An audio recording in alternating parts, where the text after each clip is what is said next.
Buenas noches, everyone. Welcome to Busboys and Poets Books Presents. This is an ongoing series we have within the bookstore here at Busboys and Poets, where we invite authors, writers, and dreamers to come and discuss their most recent publications, their films, their shows. Honestly, I'll even take a documentary. But tonight's guest, we're really excited to be hosting, and she does have a book out. If you're here, you probably already know about it, but Plantains and Are Becoming, poems by Melania Luisa Marte, is kind of what we're here for tonight. So to get us started, I'm going to do a little introduction for Melania. Then we're going to go ahead and she's going to do a reading and bless us.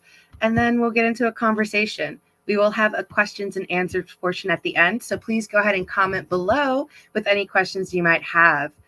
And without further ado, Melania Luisa Marte is a Black writer, poet, and speaker from New York, living in the Dominican Republic and Dallas. Marte's poetry explores many subjects, including her Caribbean roots, Black feminism, and self-love. Her most viral poem, Afro-Latina, was featured by Instagram on their IGTV for National Poetry Month and has garnered over 9 million views.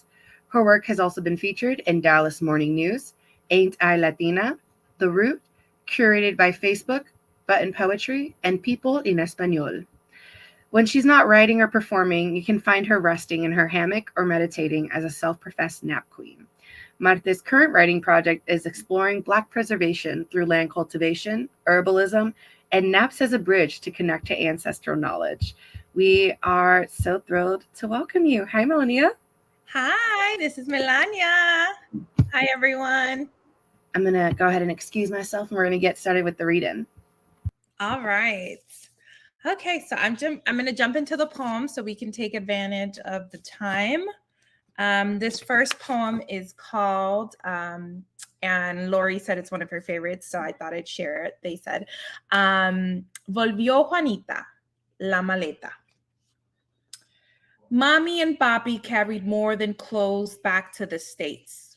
Mommy lost her tan. Papi lost his patience. Mommy packed a mystified mirror of nationalism.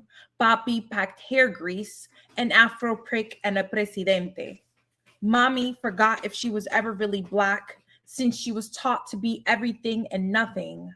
Mommy, daughter of Juanita, was born with kinky hair and confused roots, and maybe ignorance became her bliss and beauty as much as it became her birthright. She packed hair relaxer, rolos, and cigarettes. Papi never got to tell us how he made peace with his dark skin. His skin made white women clutch their purse. His skin got him arrested at customs for human trafficking. His skin, the type that got you calling your light-skinned mama to hire lawyers and pay bail. His skin got people making all types of assumptions. Skin that made cops ask for papers and receipts. Skin. All it takes is a particular shade of skin that left mommy with 3 unambiguously Black babies and stares, skin that let them know exactly what papi looked like, casket, fresh and black, skin that called us negro, prieto, moreno, africano, anything but blanco, fino, pelo bueno. I once heard someone in my family call us indiecito, and I laughed. You mean indigenous as an African? As in the blacker the berry, the harder it is for you to loosen the noose. So this next poem is called Abuelita's Garden. Dios te me bendiga are her first words to her garden. Early mornings after the roosters are done preaching and the dogs have stretched downward and long, their spines a half moon of fur and muscle, the birds chirp in search of crumbs and water. Pebbling through air and ground, they find Abuelita's basket of scraps left out for them to feed. In her garden, there's always something for someone to feed. No thing is left homeless. Dios te me bendiga. She glides through her garden, broom in hand, a thing hugging leaves and slim branches, an upended bouquet of shrub, greenery embracing a saged wooden pole. Everything about this woman could decompose and leave not a sight of ruin. I admire that. how much of this earth she honors and will one day become. There's a lesson in humility only those who have seen the bottom of an empty stomach can fathom. There's a lesson in survival only those who have seen those who have seen the earth turn over and spill its fruits can witness. Mouth dry and aching, many have found solace in my abuelita's garden. A water apple, a warm cup of coffee, a sweet sour sop, a green banana, a buttery avocado, an earthy cup of dragon tea, the world's best mangoes. Her garden is a multivitamin. Is breakfast or dinner, each disciple lucky for the harvesting season. My abuelita, the apothecary, the curandera, the cook, Dios te me bendiga. After the wilderness is done rejoicing, it's her time to speak of God in miracles. Her plants dewy and grateful. Here is a mother who loves them as if they were birthed from her womb and just as wise as the earth they rose from. Abuela affirms them before the sun affirms some more. Dios te me bendiga, mi negra bella, mi poeta, mi semilla, mi bendecida. Her blessings are a garden of endless love. They tell me live, live because you sprung from me. Live because I dare you to live and thrive. Thrive because the birds, the flowers, the reptiles, we all want to witness your glory. Abuelita's garden is my favorite reminder that you don't need to be one specific kind of magical to bloom. We are all becoming our best, greenest thing. We slouch and freeze. We stunt and cry. We look up and there's a star warming our skin. There is a hand blessing our flesh. From dust to depression we become. From twirls and teachings we rejoice. Dios te me bendiga. And we all bloom.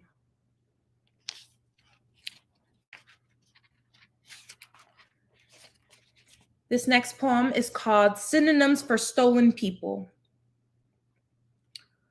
Once African, once rooted, now confused, now floating, tragic spirit, where you from? Negra bella, how you still black? Negro lindo, what got you so uptight? Hijes de Dios, what you so mad about? Where your people from? How free is you? How black is you? Voodoo black? Plantain black, sugarcane black, what island your ancestors drown in, how you surrounded by water and scared to float, which side will your privilege choose, how you reckon you'll translate this unknowing, what of the border between your river, what of the tired within your bones, you must remember that, although stolen, you have always been saved.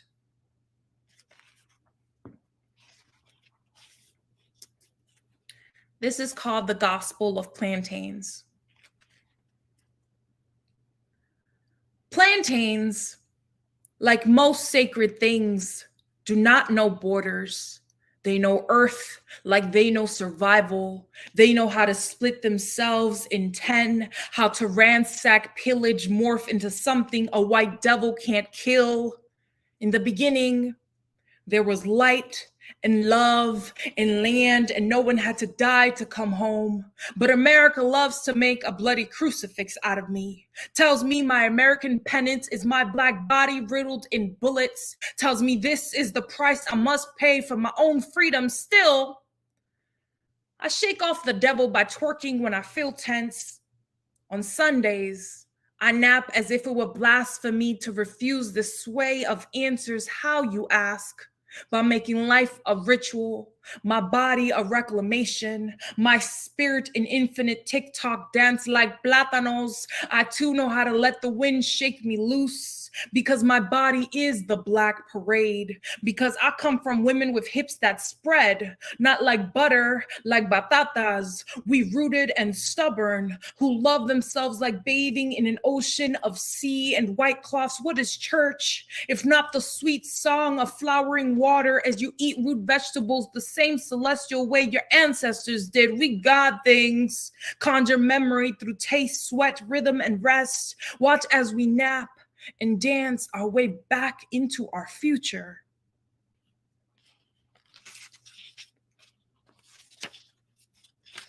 This next poem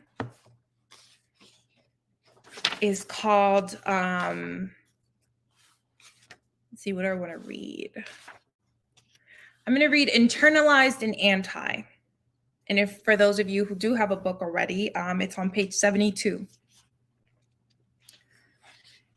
Internalized and anti. Just say it. Say when you see a Haitian person island talk, they remind you of Africa. Say you don't want to be reminded of why you're here. Say you were told if they survived, it was the devil's spite. Say it scares you that your God was wrong. Say voodoo is just the Bible rephrased. Say you fear they are more of God's children than you. Say your religion is hidebound. Say your version of God is bigotry. Say your prayer for abundance is someone else's genocide. Say your prayer for safety is someone else's displacement. Say your policing of humans is someone else's pipeline terror haunting. Say your country is sitting on top of bones. Say the ghosts are more than just in your head. Say your nationalism is biased. Say your church has the hunted blood of ancestors on their hands. Say your denial is death. Say your language is intrusive. Say your words know no bounds. Say you fear the translation. Say Creole is Patois, is Igbo, is Swahili, is Yoruba, is Zulu, is Portuguese, is English, is Spanish, is the rolling of a hard R and an invisible L in a language only Black people learn to speak and scream. Say you learned more about your killer than your hero. Say your language is more than just a barrier or a border.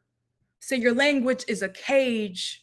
Say your language is your master, is your monster, is your mother, frail and tired, crying into her eucalyptus tea, desperately rocking herself to sleep at night, begging you, just begging you to stop breaking her tender heart, and finally, come on home.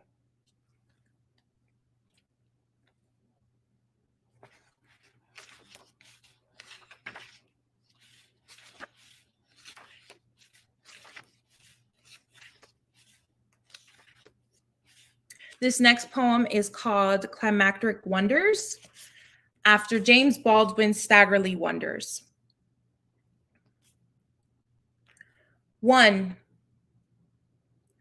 I always wonder what they think the plantains are doing while they, both thieves and ghosts, haunt the space and land these greens been ordained to grow on. No, there's no church in the wild. But nature has its laws to protect the saints, and what's more holy than growing despite the knife or the rope lynching the fruit of your labor? Tropical America, they erase. Stolen land, we remember. If the fruit don't fall too far from the tree, explain our diaspora. We everywhere. 2. I don't know a growing pain stronger than being both living and not human. If the earth swallowed me now, at least I'll know I'll die a real as G. No, my ancestors will wait for me at the gates. No, this body might arrive from a lab, but this spirit been homegrown since before the boat. I don't give a fuck how a colonizer feel. A colonizer ain't done shit for me, but remind me why my homies can't breathe, why my mama got a pain in her back, why my anxiety flares at the siren, the transatlantic human trafficking, the displacement, Jim Crow, revisionist storytelling, 3 countries, still no land to call home. All we own is bullet holes and plastic cups we can't recycle. The Becky, the cops on speed dial, the Florida, my from all that project, city water, the 4x4 apartment, the pigeons on watch, the drugs in the stairway, the homies growing up in and out of Rikers, the babies waiting for their daddies to come home, the mamas waiting to breathe and take a day off when the daddies come home, the mamas who never get a day off even when the daddies come home, the daddies who never get home, the daddies whose bodies make it home, the men who lose their spirit because the white man's prisons beat it out of them, the homies who never get to come home to themselves. You feel me? So you see why sometimes we just be dying to come home. How sometimes that is the love story. Black people make it home, the end. All I be trying to do is make it home. How sometimes Dying is the first and last time we get to make it home. Maybe that's why we stay so ready to die. I don't know a lullaby more joyful than what the black body sings when it arrives home, unscathed, bruised, but here. Don't know a story more resilient than being black, both dead and alive, and I hope I survive to see the day. We don't have to die to make it home, all of us. To be black is to mourn every lynching, every broken heart. Every time the sun is out and sky is pouring, I know somewhere a black mama is mourning. I don't know where she is, but I am sure, and I am weary. 3, they do not ask me if I am weary, for they do not care to see what they have done to me.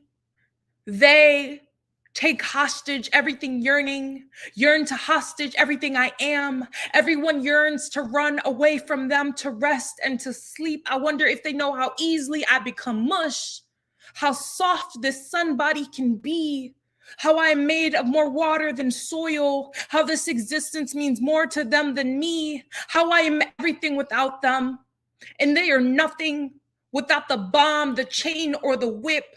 What do they seek to be except all that I am? Why can't they make some shit up and leave my tired ass alone? What do they cry about if not how they wish the sun loved them like she adores me? What is a weapon if not a cry for love? What is a genocide if not revenge against God? You think you can break something so impermeable? You tried it. You cut my roots and they birthed 1,000 more. 4, I wonder how they think we green things made it, how we turn their dollar signs into culture, how come the cargo's still here, how we sustenance for the poor, how we learn to save a life, to live as if our legacy was laughter. We sway with the wind of the storm, water our leaves with the cry of the heavens, drink mud with the children and listen to their feet dance. I, bitch who came from sugarcane and the falling of an empire, know to grow from the root of my mama's tit. Know to be ripe is to be ready for harvest or death. Know to rest like it is my greatest accomplishment. Know the machete will hurt, but my blood will leave a stain, for I, fruit or starch, and ready to die if it means to finally be free.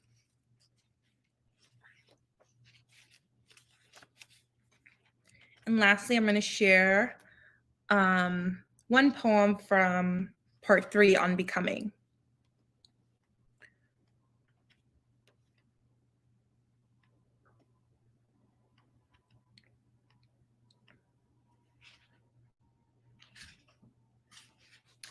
This is called What Nereida, Ari, Jasmine, Gabby, and Keisha taught me. Women like us are not special.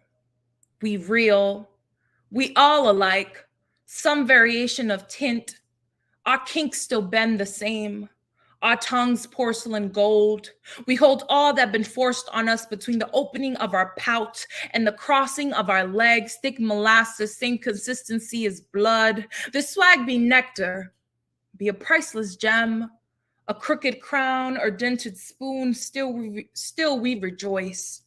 You tell me we different kind of black, and I say where and how. What about this accent got me pedestaled and pit up against this pick-me wall? My sisters from the Creole South put me on, pulled me up, called me goddess, queen worthy, called me black woman, no hyphen, prayed for my safety, texted me to confirm I made it home. I say yes, with them I'm always making it home, always connected to women who let soul be their love language, no words, just vibes, and the kind of sass I never want to grow out of. I am whole in this moment.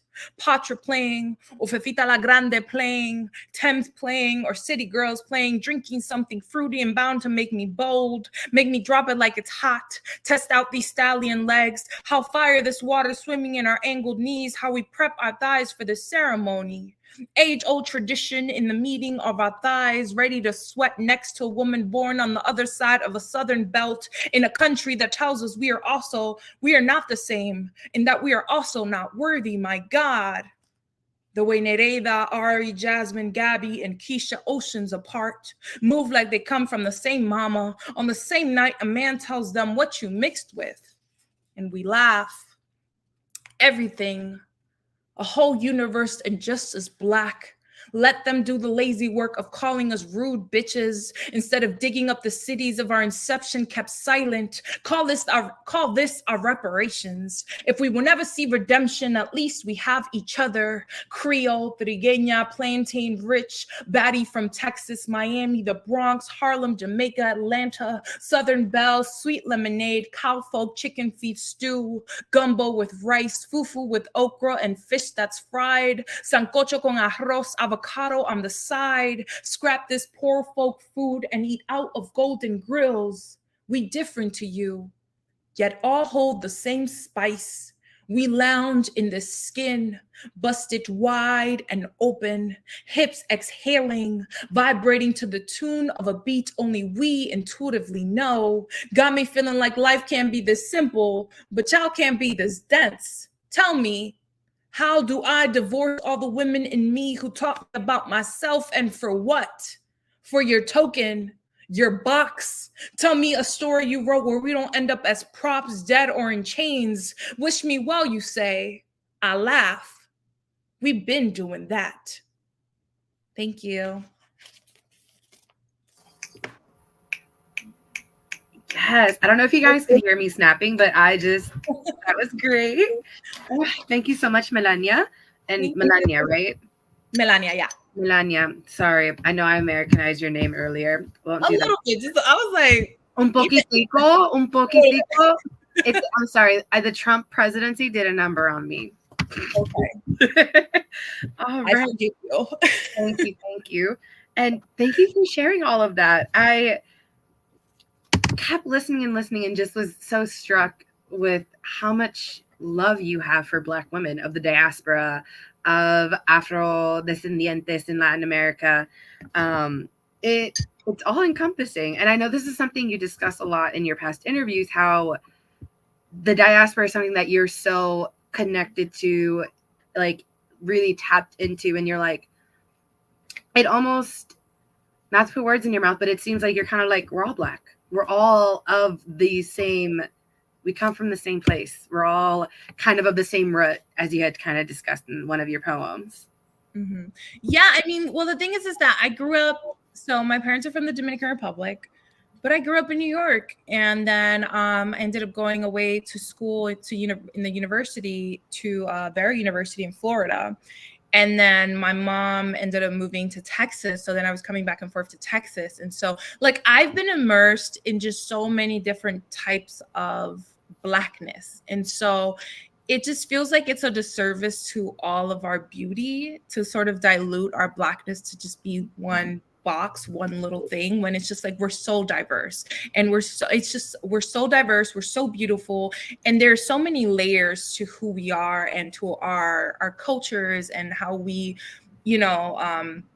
tap into our Afrodescendencia, right? And then also like learn to sort of navigate being an American, and then what does it mean to also be an American who, has descendants who were basically stolen and brought to the Americas, and sort of feel displaced, and to still have to settle into this land and make something out of it, right?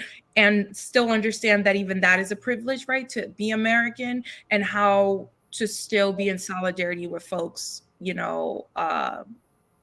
who are part of the Black diaspora, but who are not American and who are coming from very impoverished communities that are struggling because of Western powers. And so that's something that I try to really invoke into the conversation on what it means to truly be in solidarity with each other, is to understand how we navigate our identities and what privileges we have, and how we always gotta, try to try to pull someone up, right? Try to, help others be in solidarity with each other and build community with each other, because it's truly the only way we can survive this. Amazing. Thank you. Sorry, I'm like still digesting because you said so much in that like little sound bite. You are great at interviewing, I can tell. It's almost like a cognitive dissonance of us being descendants of those who were stolen, those who were oppressed, dominated, etc. And now being quote unquote an American, which in and of itself is this weird point of cognitive dissonance when you are an American, but you are still the other. You're still the question of, where are you from? No. Like, where are your parents from? Really from. Mm-hmm.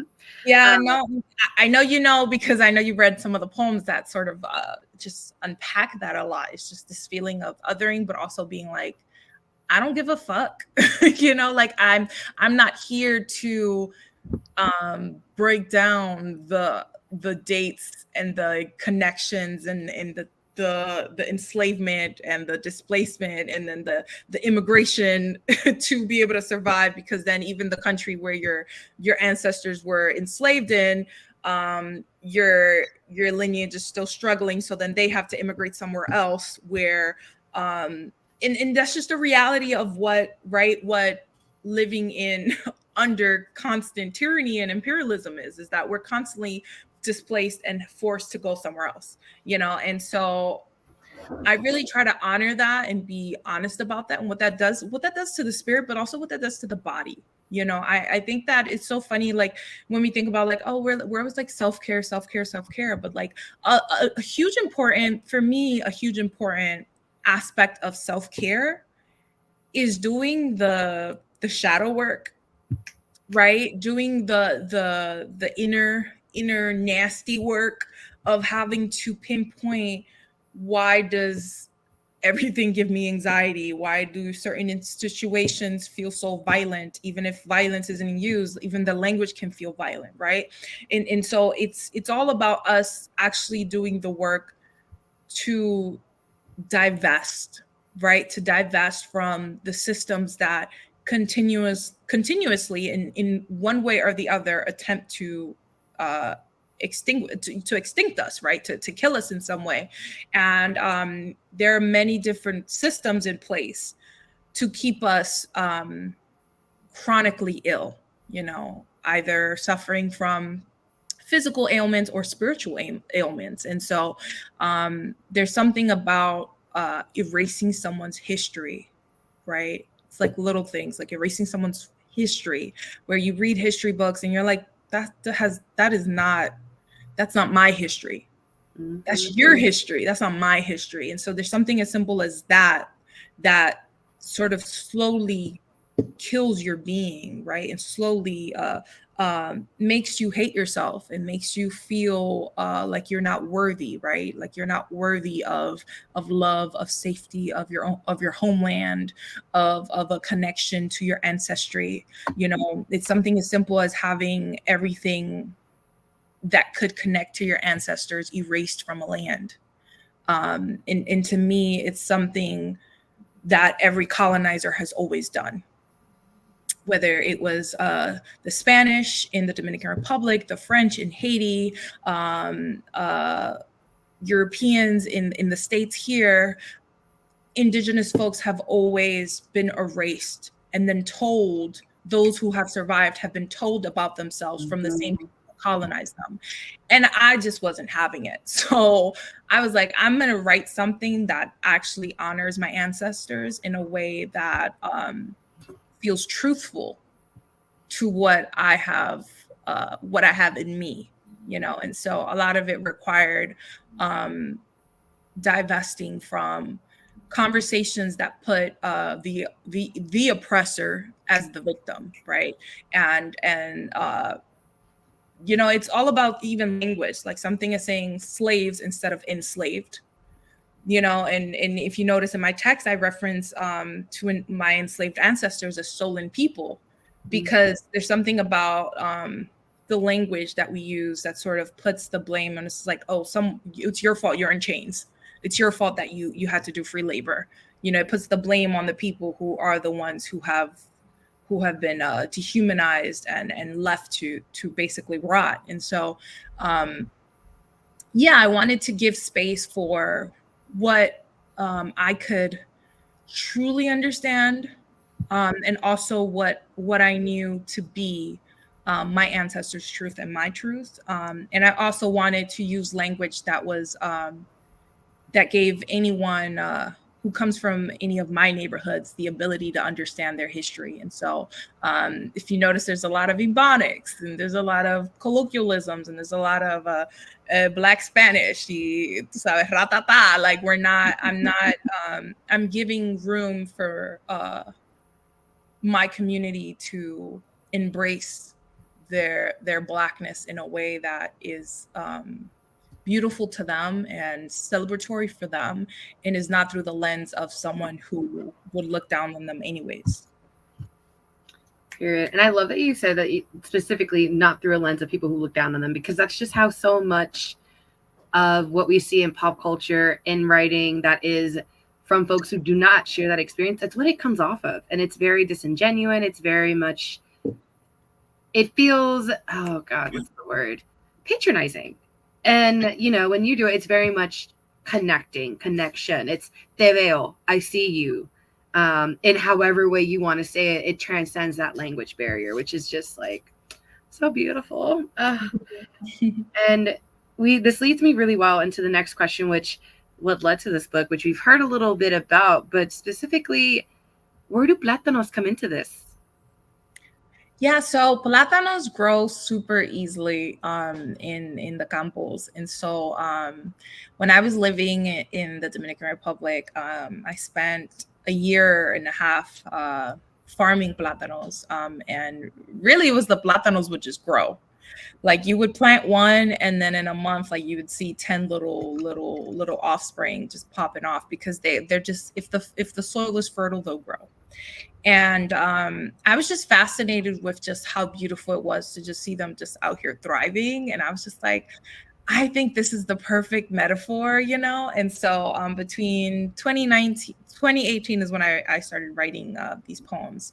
2019 and then 2020, when the pandemic hit, I really was like, oh, I'm about to really learn about plátanos. And I just like stayed on the island, and me and my partner, we were just farming. We were growing batatas and yuca and corn. Oh, sorry. You were farming, like you were out there hoeing and tilling. Yes. So funny you said hoeing, because I literally, I was very, you know, because I'm a poet who farms, I was very interested. I was like hoeing. And I remember like it didn't make it into the poems, but maybe I'll use it for another collection. But there was something I tweeted, and I was like, there's a poem there, because I said hoeing in all its forms is labor. In all its glory. In all its glory and forms is labor. And when I spent that time, first off, I got so strong hoeing. I got so strong farming this land. I got so strong. I was like, I had muscles I have never even felt before. But it was such a beautiful experience, because it really let me tap into my family. I have a lineage of farmers in my family, but I had never really gotten that experience. But I realized that as a child, what I loved most about going back to the island was sort of exploring the land, just running around in the dirt, getting my feet muddy in the rain, like all of it. I loved the soil. The soil was always something that was sort of would just rejuvenate me, would just bring me back. And if I ever feel depleted, like I'm always like, okay, I just gotta go. I need a vacation. I need to go into the soil. I need to dig in. And it's really what inspired these poems, because I just wanted to explore the most awful parts of my history in a way that humanized my ancestors and gave them autonomy and gave them a voice, and gave them their beauty back, and gave them their spirituality back, and connecting it to what helped them survive. And I know that for me, for my family, one of the things that has helped us survive is our love for the soil, our love for nature, our love for whether it's tinctures and teas, or farming, but it's always some kind of handiwork. You always have to have your hands, moving your hands, doing something that gives back to the soil as the soil gives to you, as the earth gives you. And so for me, I thought plantains was the kind of like that perfect metaphor of how to find your root, how to get back to your roots and how to give back to your roots, right? Because I do feel like that this collection is an offering not only to my ancestors, but to the earth.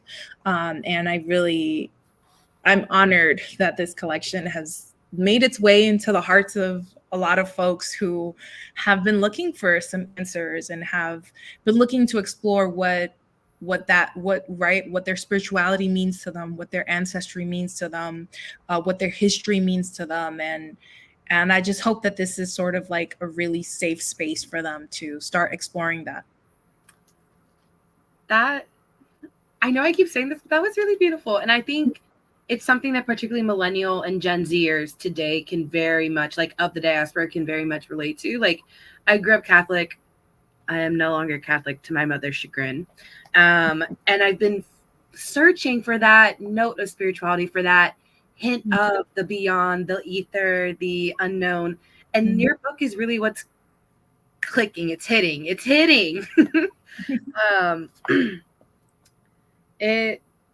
It's just so beautiful. And I feel like I'm gonna hype you up for a second. I mean, Elizabeth Acevedo, one of our favorites here at Busboys and Poets, said that your poetry collection was a full-throated war cry, both a request for anointment and the responding bendición. Like, that's exactly what it is.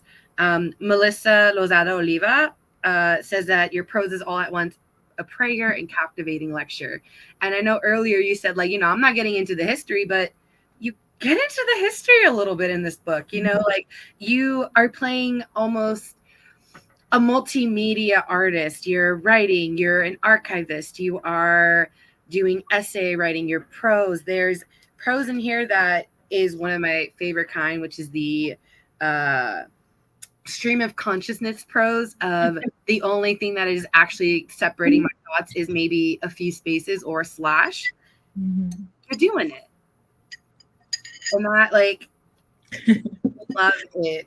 It's interesting when you said the thing about the Gen Z and millennials. Like a lot of people, it's like a lot of people are using this phrase a lot on like Twitter and like Instagram. It's like, oh, we're losing the recipes, as a joke, but like, it's so serious. We are losing the recipes. And that's why I think I'm so obsessed with documenting and like writing about my ancestry and like my family, is because I do feel like if no one is writing down the recipes, we lose the recipes, and so like that's unfortunate.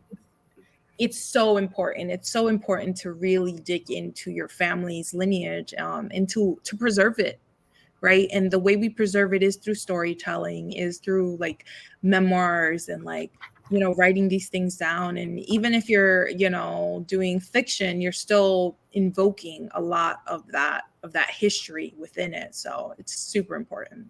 Yeah. And you're deep in it. You literally have a poem called I Trace Back My Black, so Ancestry.com don't take my money. Like, a lot of this is just so like just amazing. And that, I feel like that's something that artists are becoming more and more in line with, this kind of archival purpose, because it's so integral to the history, to even being able to say, here's the proof. I mean, we're seeing that right now in Palestine. We're seeing the erasure of culture and history. We've seen it in every war in the Middle East.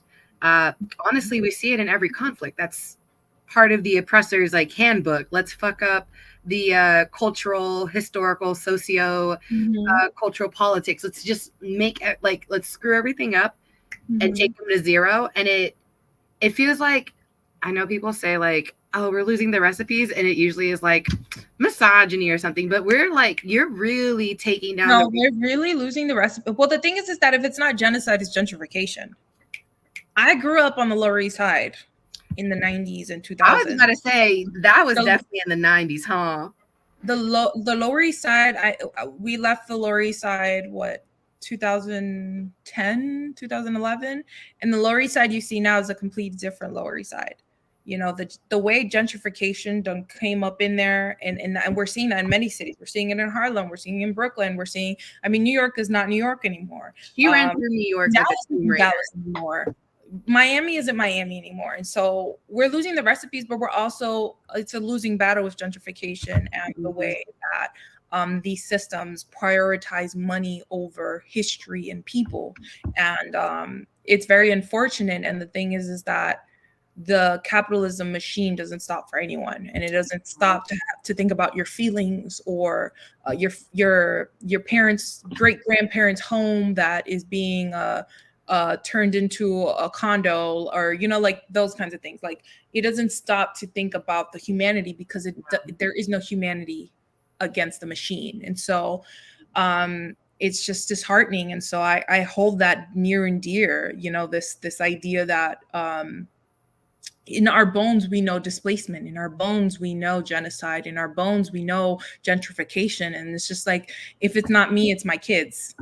You know, if it's not my grandparents, it's me. Like, we know what the powers that be choose to do, you know. And unfortunately, what we're seeing right now is that even the people we elect who look like us are also choosing capitalism and imperialism and violence. Say it and for the back. You know, there was like a joke on Twitter. I forgot the comedian, but he was like, it's giving diversity and inclusion war crimes is what it's giving. And it's just like, that's the feeling of like DIE war crimes edition. Yeah. And it's just like, to me, that's not a win for me. No, it's not a win for me if people who look like me are being violent towards me. That's not a win. That's not progress. And for a lot of people, it is. You know, for people who are invested in being at the top of the food chain, right? And being allowed to commit these atrocities, to them, it's a win that it's not them on the other end of the gun, right?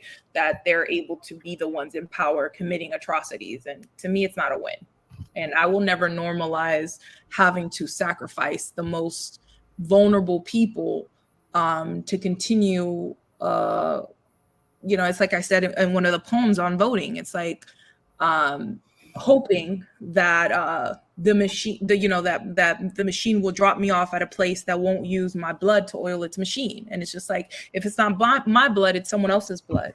When can we just stop it? When will it stop? And if it's not my blood, it's my taxes being fed into the machine. It's my labor, my everything. My exhaustion, right? My depression. Like, you know, the machine is very well oiled and resilient, right? And is created that way to tire us out, right? And it's just like, we have to get to a point where we can come together in solidarity and in community and say enough is enough. And I'm hopeful that younger generations are way more aware and just in tune with being able to, you know, just get through the fluff and the bullshit and just really see what is happening to their world, right? Because this world is their world, right? And so we have to think about what kind of future are we giving them, right? Yeah. I think the older generation, in particular politicians, they're going to have a really rude awakening in 2024 with everything that is going on right now. The pushback against like United States response and support of Israel, it's gonna get messy. It already is, but like in terms of electoral politics, people who believe in the power to vote, I'm sorry guys, you lost this argument. You're in a losing battle right now. But I do want to just say, I hope people like today are thanking you for saving these recipes, for writing them down. I already know that like those who came before us and those who come after us are very grateful. So thank you.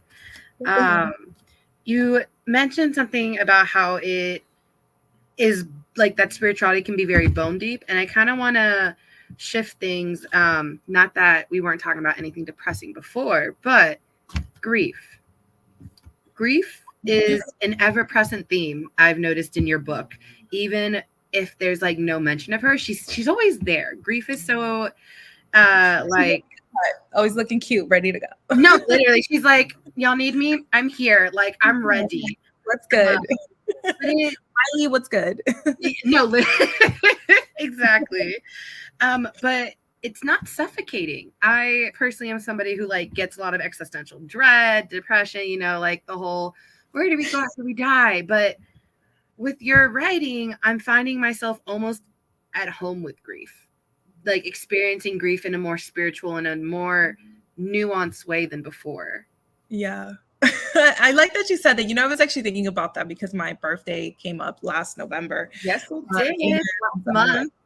I turned 30, which I died and came back. You were reborn. Reborn. But also I've always been a moody child. I will say this. But my birthday is literally on the Day of the Dead. Yeah, el 2 de noviembre. Yeah, and it's every year, it's like so heavy on me every single year. There is not a year when my birthday does not feel heavy in the most beautiful way. I'm super grateful. I just feel like that's just my journey. It's just my journey. It's not for everybody. It's just my journey. But every year I have these sort of reawakenings, whatever you want to call them. But I realized that I've always I've always been obsessed with exploring grief. Mostly because I've lived with grief most of my life. I don't, my dad died when I was 7. So I've lived more years of my life grieving than not grieving. And for me, it's been making peace with grief. And so that's why those themes, there's light and there's darkness. And I'm always like balancing them both because I feel like that has been my life, to just be able to, in order to live, I've always had to make light of grief. And so I always try to balance it because it's in order to live, we have to learn to grieve. And in order to die, we also have had to learn to live. And so it's like that yin and that yang, and I try to be delicate with it because I've had a lot of years to learn to be delicate with it. I don't think I was always that good with grief. I think it mostly just came from I'm going on 23 years of grieving the death of my father. And then 20 something years, the death of his father. And I've just had a lot of losses in my life. And so I've had to just live with grief and navigate grief. And also I feel like it has allowed me to really ground myself in my spirituality and understanding that people don't leave you. I always feel like I am with them. I never feel abandoned or as if they are not a part of me. In fact,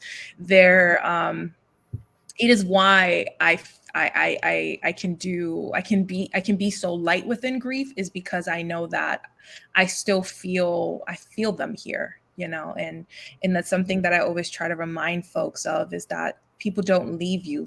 You're always with them. It's just a different kind of companionship and of love. Thank you. That is very heartwarming for my little starting out with spirituality, not really sure what comes after beyond. Because it's hard. It's hard. You have to sit with it, and you can't sit with it until it happens. And then the only thing that kind of makes it feel a little better is time. Yeah. And I will say that because we live in Western society is so individualistic, we don't grieve our ancestors like we used to. No. I think about how in my mother's campo in Bonao and even in Santo Domingo, the block grieves when someone dies. Like, it is for weeks long. It's candles and it's a ceremony and it's love and it's celebration, but you are allowed to grieve. I think we live in such a society where you're not even allowed to grieve. The machine moves so fast that by the time you take a second, you got to go back to work. You got to go back to do this. Like the world, how you're not supposed to just move on from grief. You're supposed to process grief. You're supposed to also be in community with grief. You shouldn't carry grief by yourself. It's like Even with everything going on with Gaza and like the children passing, like I remember the first few weeks, I just remember feeling like from day one, it was clearly genocide. And I remember feeling like, where is the world?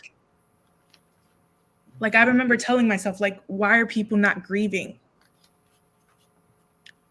Why are people not grieving? I mean, it is so clear what is happening.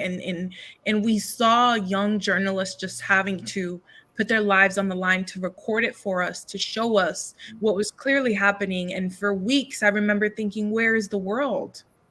And even now I still ask myself, where is the world? Because there's so much still happening, and the statements are, Israel has a right to defend itself. And to me, it's like, at what point do we collectively grieve?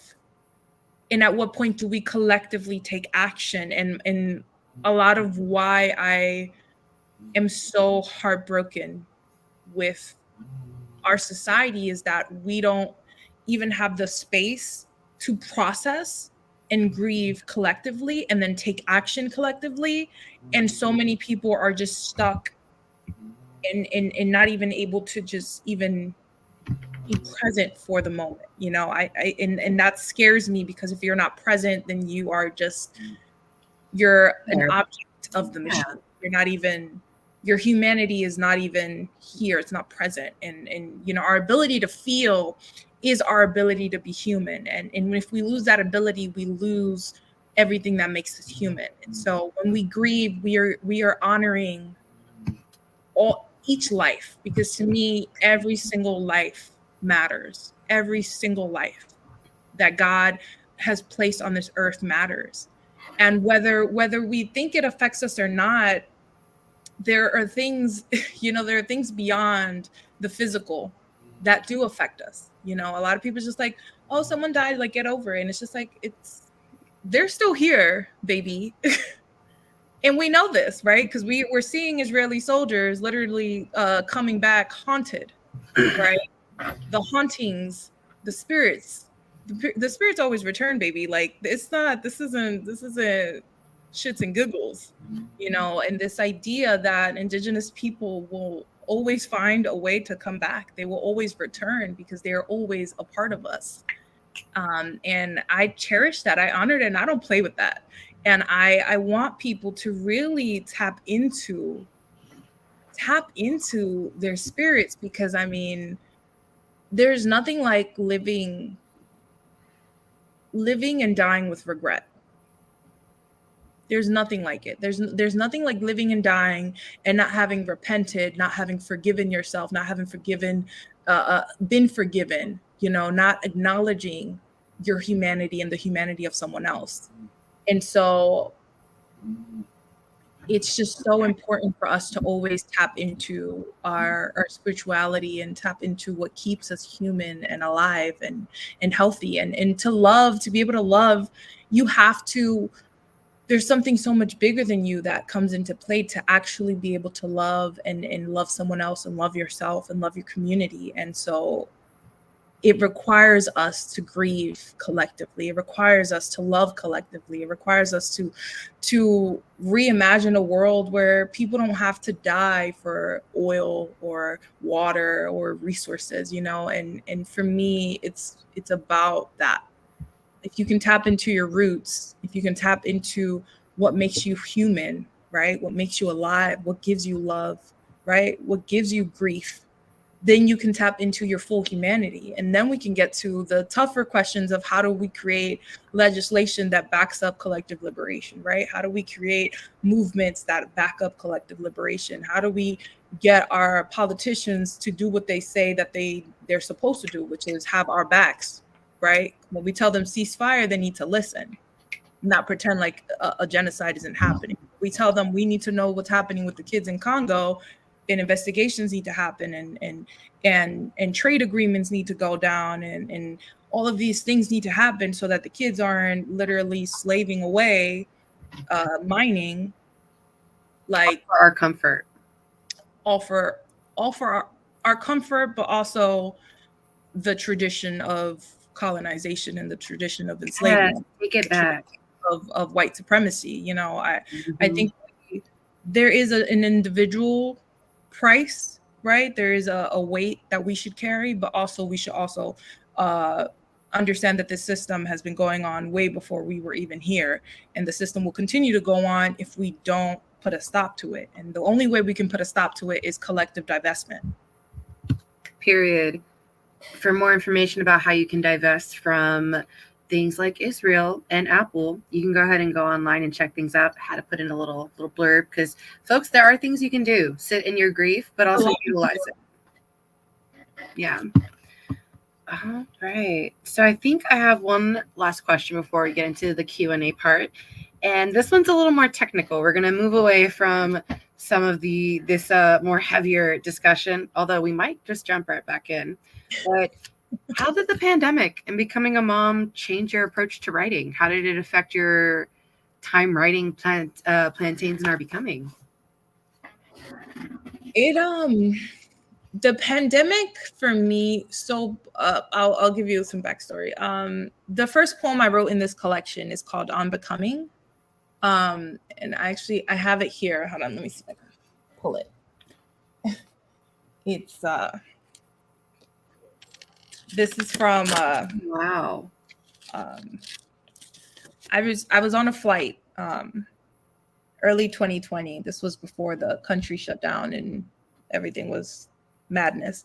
But I was on a flight to a university in Illinois, and I was reading Toni Morrison's Song of Solomon, which is my all-time favorite book.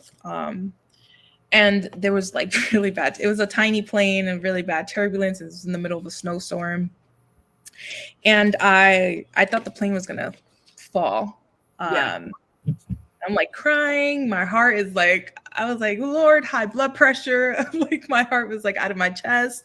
And I ended up writing this poem, which is On Becoming, which says, the divinity of the universe never failed her, and yet she grew skeptical. We don't know when God became a storm she feared, but here she was, a disheveled palm tree uprooted. Mm-hmm. And that became the beginning of Plantains and Are Becoming. I didn't mean for this to be like a super spiritual and sort of just eat, pray, love collection, but it really did become sort of like this something way bigger than me, and something that I realized as that plane was falling, I was not ready to die because I had not made peace, and I was not in good terms with God because my faith was shaky. And for me, it sort of led me on a journey of releasing fear, releasing my anxiety. What are the things that I need to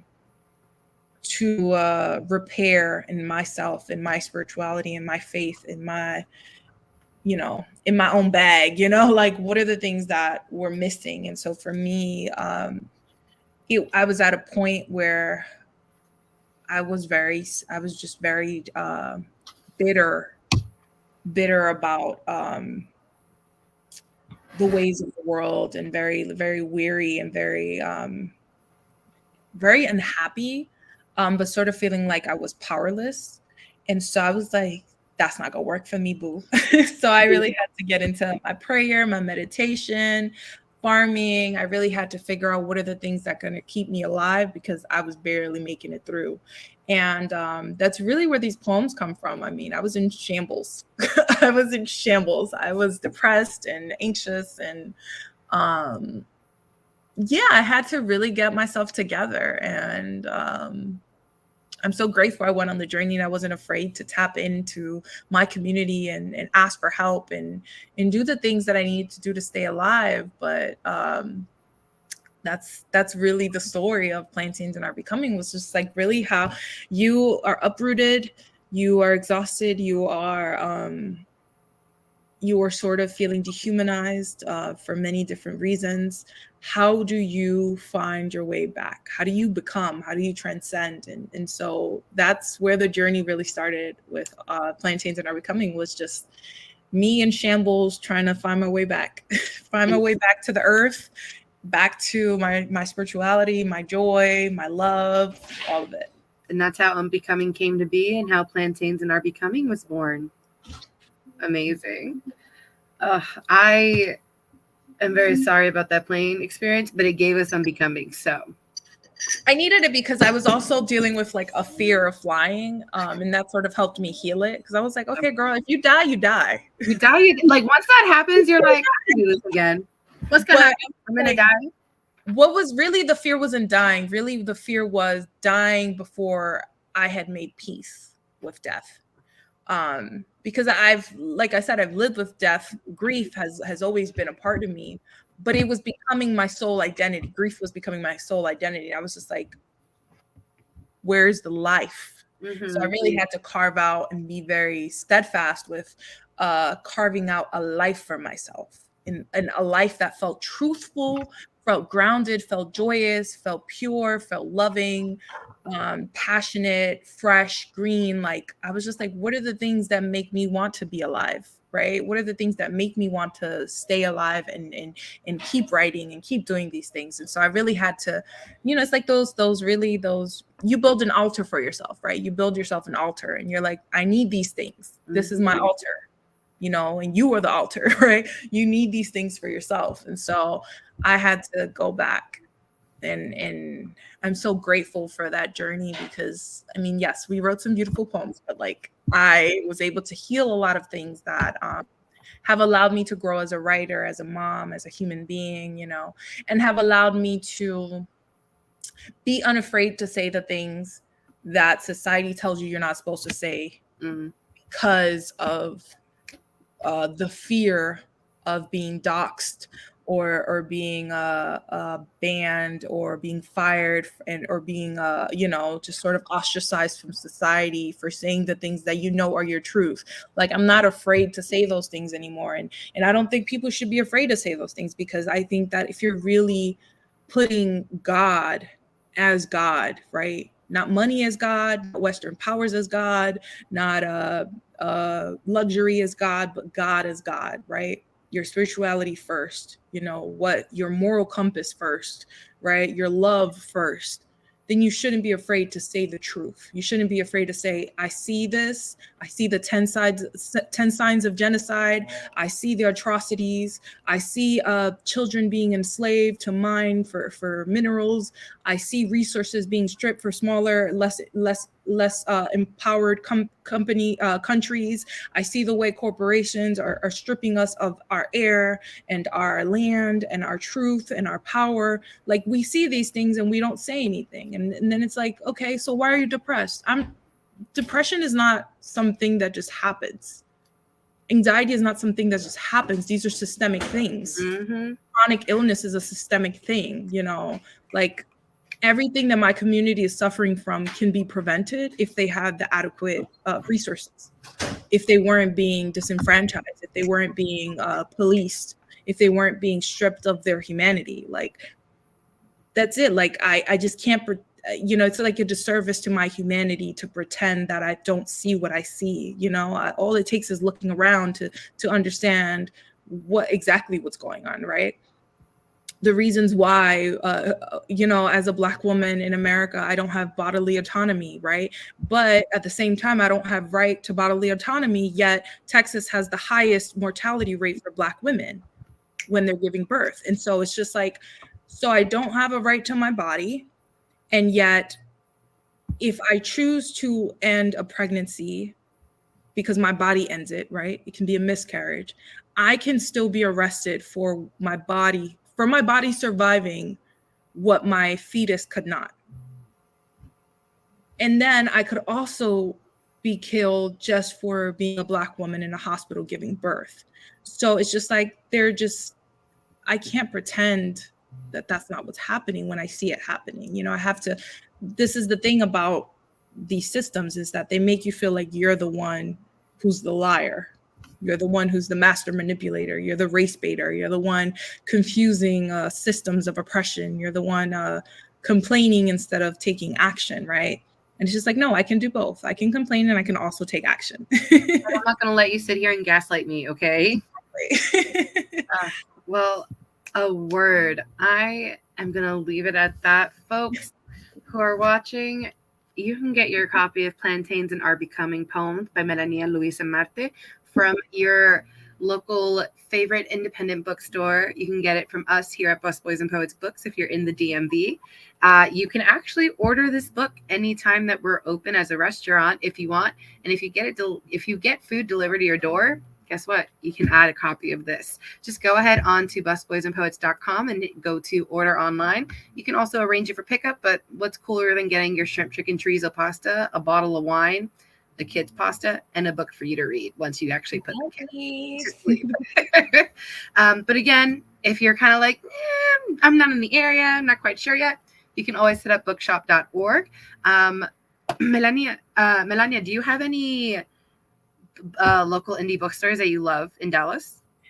Yes. There's so many, but Who's Books? I think it's the first Latinx bookstore. I also love Wild Detectives. I also love, there's so many, but those are my top two for sure. Awesome. So if you're in Dallas, go down and visit there. And if you're not, maybe now is the time, because apparently there are a ton of bookstores, which I didn't know about. And now I might be planning that. Right. So before we say goodnight, I do have a few questions from the audience. I promise we're going to make these go quick. Okay. So what are you reading right now? What am I reading right now? Okay, so I've got these books that actually just came in that I'm excited to read. Yes.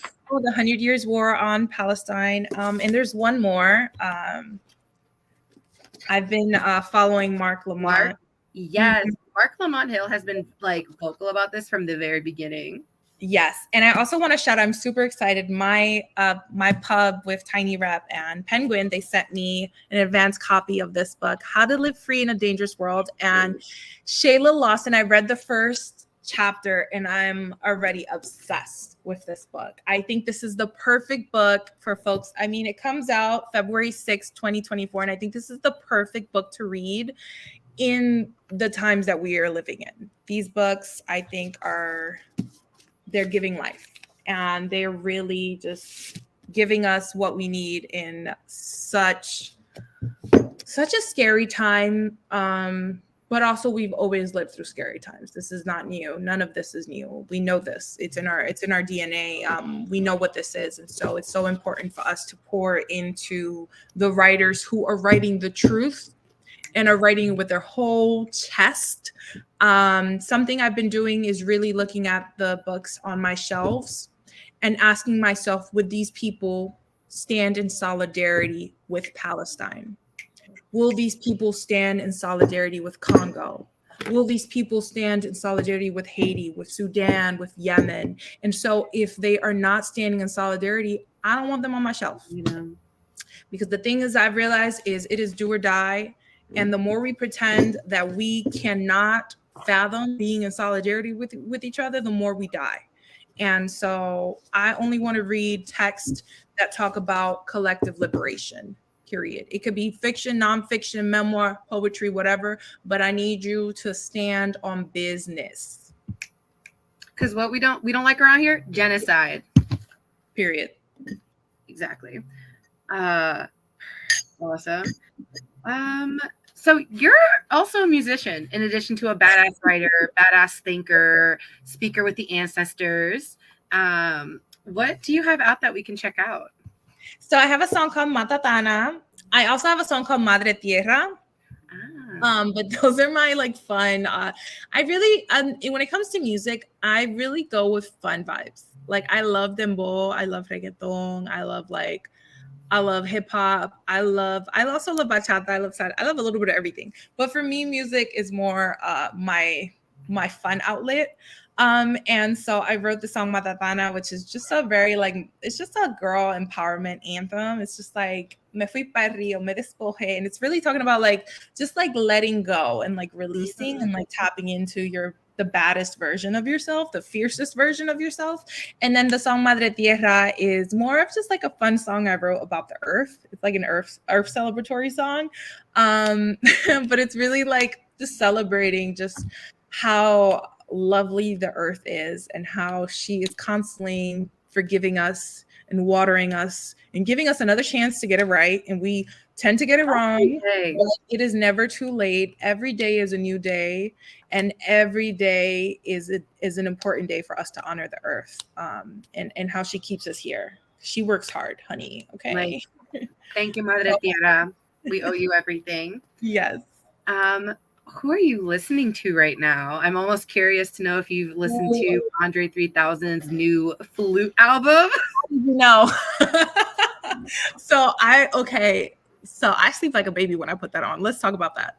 But I've also been listening to a lot of Nina Simone. Lots of Nina Simone. Nina Simone has my whole heart. And there's this Dominican bachatero. He's like a very like, he's one of the OG bachateros from the 80s. His name is Ramon Torres. Yeah. So Ramon Torres, but I love specifically the song I play it 100 times a day. Ya Volvió, the song. You are wearing that thing out. I already know. But I love the song because it's basically a whole soap opera. It's a whole telenovela. Like, and I was like, I really want to write a novel inspired by this song, because it's like a whole telenovela. It's so dramatic, but it's so real. And so anyways, everyone should check out Ramon Torres, Ya Volvió. Check out Andre 3000's album. I loved it. I love the flute album. He could do all his next albums could just be flutes. I'll listen to all of them. He could stop talking and only communicate through a flute, and I'd be like, yeah, I heard that. Yeah. Awesome. And any words for Black Latinas, Black girls in general, who are looking to do more creative things with their life, who are hoping to do this kind of spiritual work along with what it is that they do to, unfortunately, get paid? My advice is do what you love.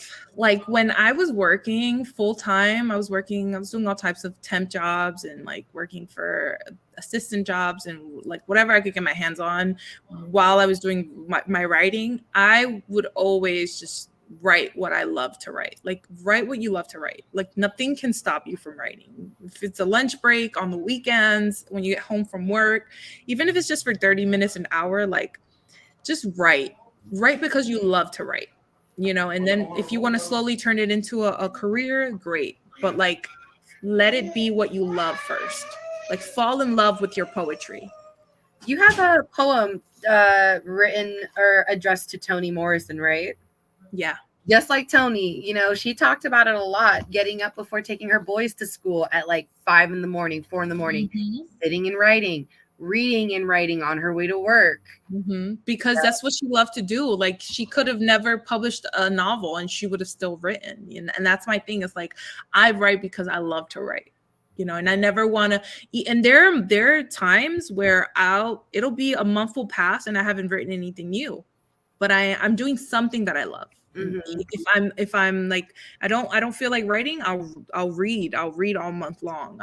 I'll find activities to do, you know. I'm always doing something that's just getting my juices flowing, right? Something that I love that's getting me back into, you know, because there are times where you're just doing research if you're writing like a novel, if you're working on a memoir or something, right? But it's just like it's always something that is driving you to get inspired to write. And so that's what I recommend. Is also live a life. So I noticed that the more I live, the better my poems are.